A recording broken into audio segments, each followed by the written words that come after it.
Hi everyone, this is Devashree. एक छोटा सा वीडियो बनाया आप सभी के लिए साइकोलॉजी 2024 का क्वेश्चन पेपर डिस्कस करने के लिए।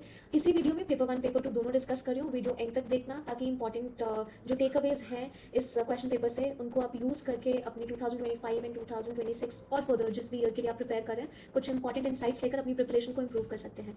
नया सेटअप यूज़ कर रही हूँ, कुछ प्रॉब्लम आ रही हो तो मेरे को कमेंट सेक्शन में बता देना, and if everything is looking fine और अदर बेटर तो भी बता देना। I continue with the same setup. Let's start. So wherever you will see this green highlighter, please understand that it is a previous year question, and other than that, wherever you see a tick mark means this is something we have discussed in classes, and it can be answered easily. I will also tell you where it was not discussed in detail, and how you can answer those questions. So all of these things I'll discuss, and definitely some key takeaways for all of you towards the end of the video. So let's start. We'll talk about paper 1 first very quickly. I've highlighted the topics, subtopics or the keywords in the question so that it is easy for you to navigate through the document.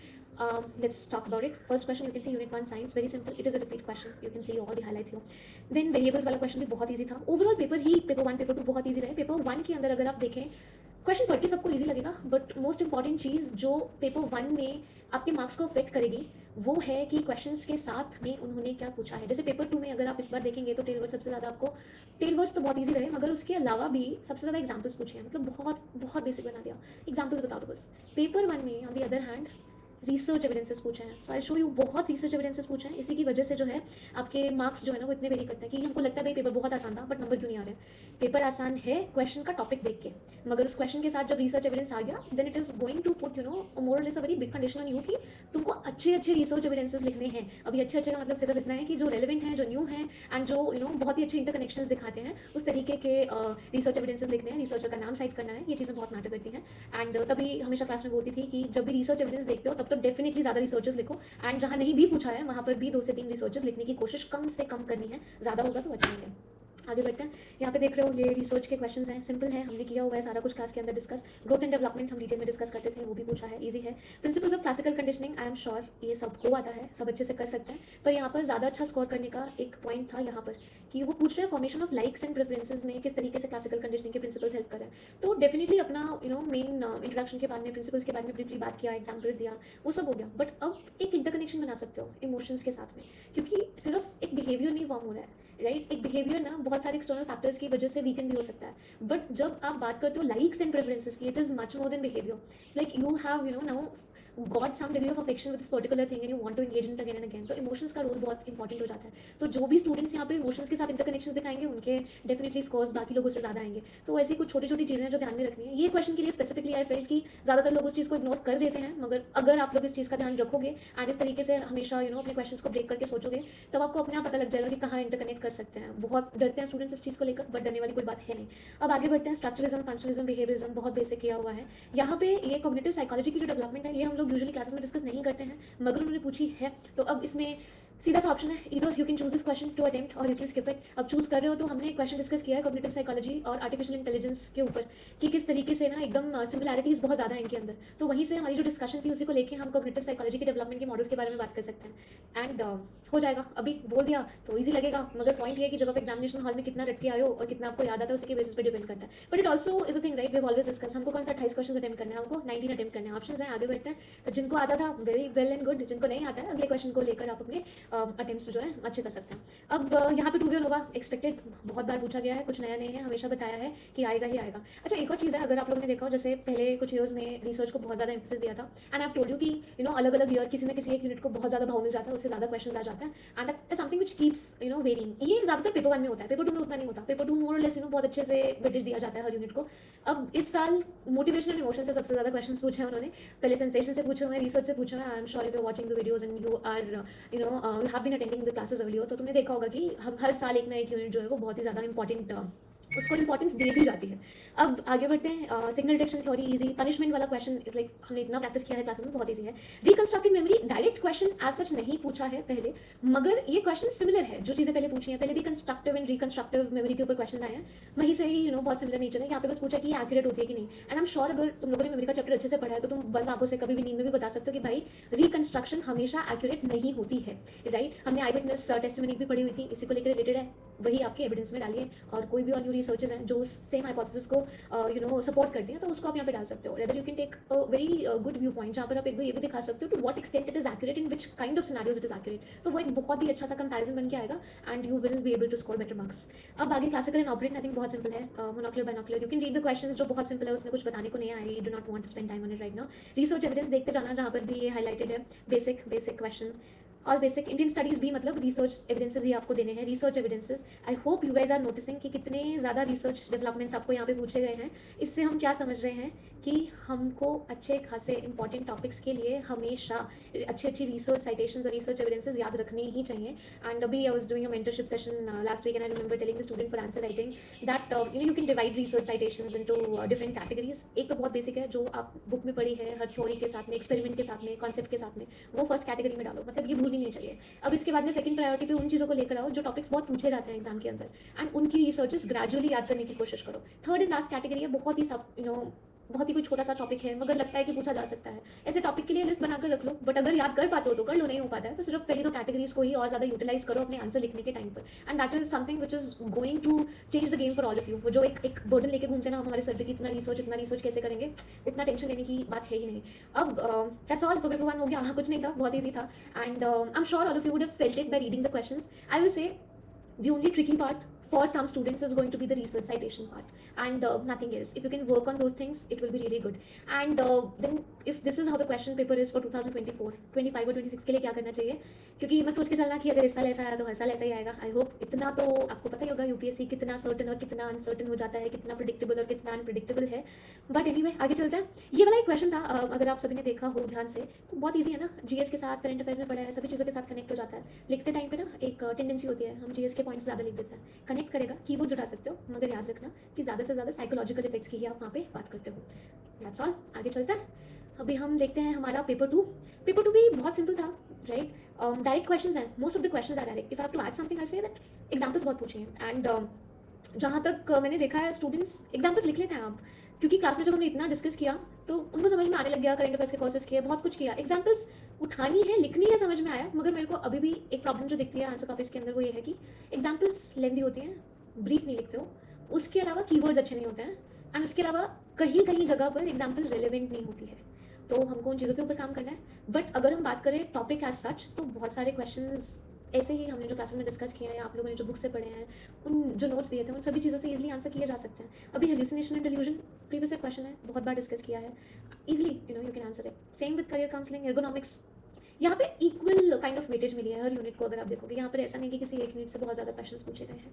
Then transference versus counter transference, I hope याद होगा, class में पढ़ाया था psychoanalytic therapy के time पर कि जब भी एक काउंसलर और एक क्लाइंट जब एक सेशन ले रहे होते हैं, अब जब जो फीलिंग्स हैं उनकी किसी भी प्रॉब्लम एजेंट को लेके वो ट्रांसफर होने लगती है जब काउंसलर की तरफ तो ट्रांसफरेंस है, जब सेम कॉन्सेप्ट आपको देखने को मिलता है काउंसलर की तरफ से क्लाइंट के लिए तो काउंटर ट्रांसफरेंस है। क्लास में बहुत अच्छे से डिस्कस किया था। अब इसीलिए बोलूँगी एज सच क्वेश्चन नहीं पूछा, इनकी टर्म्स के साथ नहीं पूछा, बट प्रिंसिपल्स टेक्निक्स के ऊपर क्वेश्चंस पूछे हुए हैं, तो मतलब उतना भी डिफिकल्ट या न्यू नहीं है। अगर साइको एनालिटिक थेरेपी पढ़ी है तो ईजिली आंसर कर सकते हैं, अगर पढ़ी है, अच्छे से पढ़ी है, सारे कॉन्सेप्ट्स पता है तो। ट्रांसफरेंस एंड काउंटर ट्रांसफरेंस हमेशा डिस्कस होते हैं, कभी कभी समझना ही मत कि कुछ नया पूछ लिया, बिल्कुल बेसिक पूछा है, राइट? जो नया पूछा है वो भी बता दूंगी।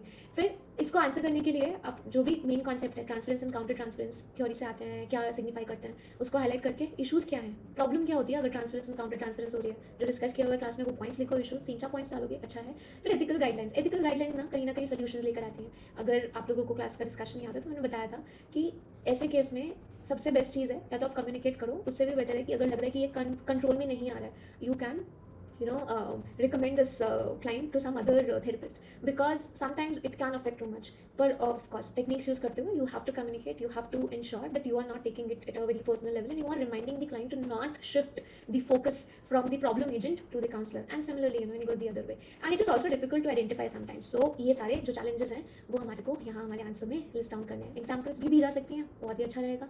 अगला क्वेश्चन ये भी थोड़ा नया लगा होगा, रिवॉल्विंग डोर फिनोमेना है community based mental health services के अंदर। नाउ सी डिस्कशंस करते हैं, हम लोग ने बहुत बार ऐसी डिस्कशंस किए हैं जहाँ पे हमको पता लगता है कि मेंटल इलनेस क्या है एंड किस डिग्री की प्रॉब्लम लोगों को हो सकती है। एक टर्म है जो मैंने हमेशा पढ़ाई है आपको, कोमॉर्बिडिटी, कि एक से ज़्यादा डिसऑर्डर अगर होता है तो हम उसको कोमॉर्बिडिटी बोलते हैं। और ऐसे चांसेस बहुत होते हैं लोगों के अंदर कि एक पर्टिकुलर टाइप का डिसऑर्डर है तो दूसरा होने के भी चांसेस आ जाते हैं।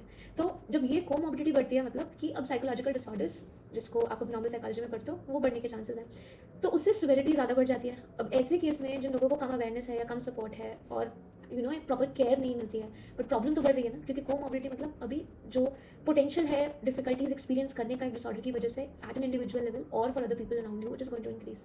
तो रिपीटेड रीहॉस्पिटलाइजेशन जो होती है इस पर्टिकुलर फैक्टर की वजह से, उसको रिवॉल्विंग डोर फिनोमेना बोलते हैं। टर्म एज सच हमने नहीं डिस्कस किया, सो आई कंप्लीटली अंडरस्टैंड। मगर अगर आप हिंदी उसका पढ़ लो, थोड़ा समझ पाओ, राइट, तो एक वही है यार, in the end guess work करके थोड़ा क्वेश्चन को ब्रेक करके आप आंसर करने की कोशिश कर सकते हो। अगर आप क्वेश्चन ब्रेक करने का टेक्निक नहीं सीखे हो तो फिर आपको करने में मुश्किल होगा। अगर ब्रेक करना सीख गए then it is possible for you to try to answer the question. And कुछ भी लिखोगे अगर उसके रिलेटेड, मेन कीवर्ड के रिलेटेड कुछ पॉइंट्स तो मिलेंगे, तो you have to not leave a question but you to try to fetch few marks there. ABCD model REBT है, बहुत बार पूछा है, एंड नॉर्म्स हमको पता है, बहुत इंपॉर्टेंट है। अब उन्होंने परसेंटाइल रैंक नॉर्म पूछ लिया तो यू हैव टू एक्सप्लेन, ये भी बड़ा है, बहुत सिंपल है।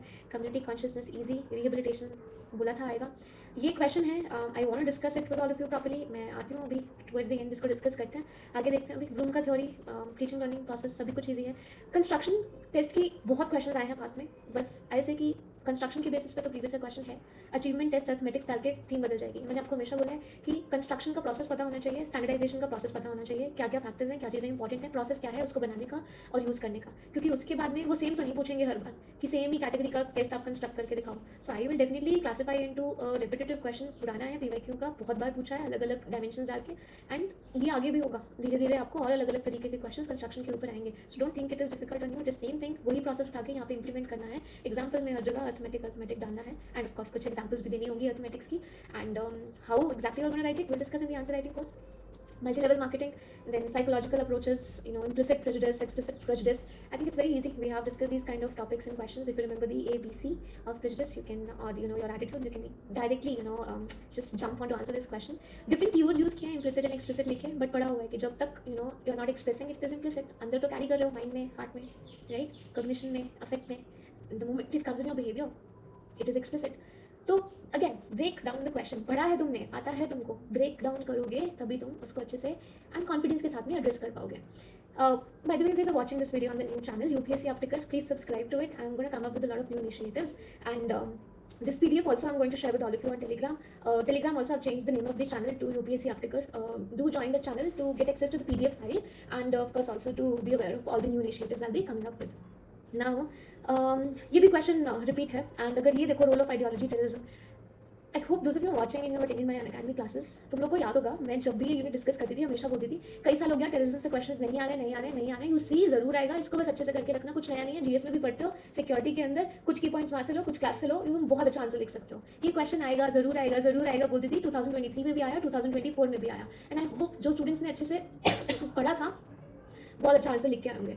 एंड बस इतना ही है अभी। अगर नहीं ले रहे हो तो यार सीरियसली अब लेना शुरू कर दो। ये टॉपिक्स जो तुम इस साल देख रहे हो आए हैं वो अगले साल नहीं आएंगे, तो थोड़ा सा इन चीज़ों को समझने की कोशिश करो और अपनी प्रिपरेशन उसी हिसाब से अलाइन करो। कोई वहम में मत रहना कि इस साल का पेपर जैसा है अगले साल का भी वैसा ही आएगा। अब जेंडर डिस्क्रिमिनेशन भी तुमको पता है, ये सारे question you can C paper 2 में तो सब कुछ ही लाइक प्रीवियस क्वेश्चन में से ही आया है। हार्डली एक या दो क्वेश्चन है ऐसे जो अलग से हैं। You can read it, you can pause the video and check it out, or you can go to Telegram and download the file and then read it. You can save it with you. I hope the way I have categorized it is helpful. I've also launched test series, daily answer writing practice and teaching course. All the details are available on the Telegram channel. If you want to join, you can just get in touch with me. Now here is the last question, and after this I'm going to give you a few takeaways. So situation focused and competency focused preventive mental health approaches. Terms new है, as such ये terms previous questions में नहीं पूछी, पर हम answer कर सकते हैं। अगेन यहाँ पे I wanted to give you a demo, right, कि ब्रेकिंग डाउन ऑफ क्वेश्चन का मतलब है क्या।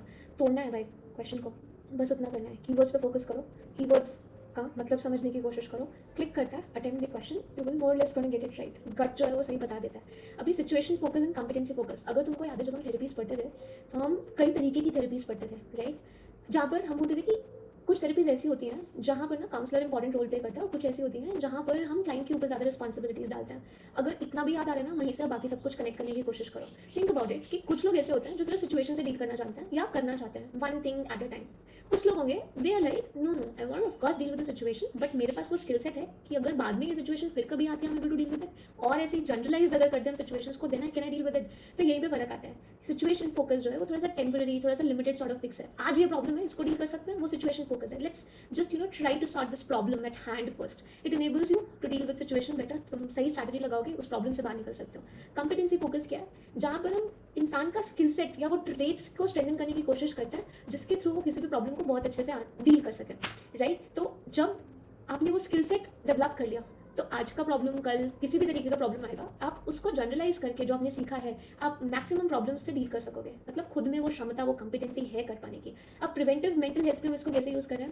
सिंपल है। हम आजकल बात करते हैं कि स्कूल्स में, कॉलेजेस में, अभी रिसेंटली EY का सुना ही होगा न्यूज़, तो सभी अपना अपना ज्ञान उधर दे रहे हैं। तो आप लोगों ने बहुत जगह ये बातें सुनी होंगी कि अगर हम रेजिलिएंट होते, अगर हम ऐसे होते, अगर हम ऐसे हो जाएं तो we can deal with it. It is all preventive. कि if we develop these we can prevent difficulties, we can prevent mental illness, right? जैसे हम सिंपल बोलते हैं ना कि सर्दियाँ आ रही हैं, गर्म कपड़े पहन लीजिए, नहीं तो बीमार हो जाएंगे। तो आपके गर्म कपड़े पहनना सर्दियों से बचने के लिए एक प्रिवेंटिव मेथड है। उतना ही आसान है समझने के लिए कि जब मेंटल हेल्थ को बेहतर बनाने के लिए या मेंटल इलनेस को रिड्यूस करने के लिए, रिड्यूस करना है उसके इम्पैक्ट से बचने के लिए आप कोई कॉम्पिटेंसी डेवलप करते हो या किसी सिचुएशन से डील करने की एबिलिटी डेवलप कर लेते हो, तो आप उसको प्रिवेंट करो। सेम मॉडल्स प्रॉब्लम होने के बाद भी यूज होते हैं, उस टाइम पे हम उसको इंटरवेंटिव मॉडल्स बोलते हैं। I am just giving you basic insight about the concept. बाकी डिटेल डिस्कशन क्लासेस में करेंगे। अभी के लिए बस यही बताना था कि क्वेश्चंस डिफिकल्ट नहीं थे। 2-3 क्वेश्चंस में अगर कुछ तुम लोगों को लगा कि मुश्किल है तो उसको ब्रेक डाउन करके देखने की कोशिश करो। जब भी ब्रेक डाउन करोगे तो आंसर्स आराम से मिल जाएंगे। तुमको बहुत डिस्कशंस किए हैं, बहुत बुक्स पढ़े हो, बहुत टेस्ट लिखे हैं, आती हैं बहुत चीज़ें, राइट? एंड डजंट मैटर फिर कहाँ से पढ़ के आए हो। जब पढ़ के आए हो तो फिर सब पढ़ा होना चाहिए, करेक्ट? अब की टेकअवेज क्या है? देखो 23 का पेपर भी ईजी था, काफ़ी ईजी था। 24 भी काफ़ी ईजी था। 25 ईजी होगा कि नहीं होगा गारंटी के साथ नहीं बोल सकते, कॉमन सेंस है, राइट? डिपेंड करता है एग्जाम कौन बना रहा है, कैसा बना रहा है, क्या चल रहा है माइंड में उनके। मगर एक चीज़ है कि सारे के सारे टॉपिक्स रिपीट एज सच नहीं होंगे। मोटिवेशन एंड इमोशंस को इस बार बहुत ज़्यादा इंपॉर्टेंस मिली है, मतलब 25 में नहीं मिलेगी, किसी और यूनिट के ऊपर शिफ्ट हो जाएगी। कौन सी यूनिट होगी? अगर वो तुमको अच्छे से आती है you will be able to score better. अगर तुमने अच्छे से प्रिपेयर नहीं किया है there will be a possibility कि तुमको लिखने में मुश्किल आएगी। अभी I want to tell you all कि पेपर 1 के लिए रिसर्च एविडेंसेस बहुत ज़रूरी है नोट्स में रेडी रखना, एंड पेपर 2 के लिए not just examples, just because तुमको इस साल के क्वेश्चन पेपर में एग्जाम्पल्स दिख रही है। Research evidences for paper 2 also are very important, and you have to make that example bank I use to tell you plus this research bank for both paper 1 and paper 2।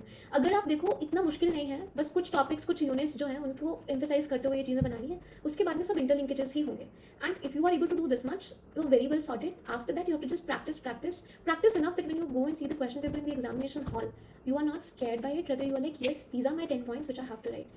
Rest everything else I discussed with you all in another video, how to write answers, whether your answers are evaluated the right way or not. And yeah, one request, if there is anything which you want me to discuss in the videos, please drop it in the comment section. I will try to work on it and make a video on it as soon as possible. That's all everybody. Thank you for watching. Please do share the video.